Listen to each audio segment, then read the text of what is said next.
क्या आप भी मानते हैं कि मुश्किल समय में भगवान से प्रार्थना करने से हमारी मदद होती है और हमारी समस्याएं कम हो जाती हैं?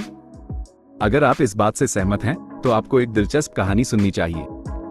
लगभग 2500 साल पहले एक व्यक्ति जिसका नाम डायगोरस था, मिलोस शहर में रहता था।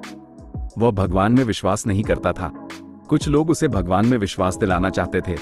उन्होंने डायगोरस को समुद्र में तूफान के दौरान फंसे जहाजों की कई तस्वीरें दिखाईं। इन तस्वीरों में लोग भगवान से अपनी जान बचाने की प्रार्थना कर रहे थे। ये लोग ये दिखाना चाहते थे कि भगवान मुश्किल समय में लोगों की प्रार्थना सुनते हैं। लेकिन डायगोरस ने इन तस्वीरों को देखकर एक सवाल पूछा, मैं उन जहाजों को तो देख सकता हूं जिनके लोग भगवान से प्रार्थना करने के बाद बच गए, लेकिन उन जहाजों की तस्वीरें कहां हैं जिनके लोग भगवान से प्रार्थना करने के बावजूद डूब गए? डायगोरस का यह सवाल बहुत सोचने लायक है। हम केवल उन लोगों के बारे में सुनते हैं जो मुश्किल समय में भगवान से प्रार्थना करने के बाद बच गए, लेकिन उन लोगों के बारे में नहीं सुनते जो प्रार्थना करने के बावजूद नहीं बच पाए।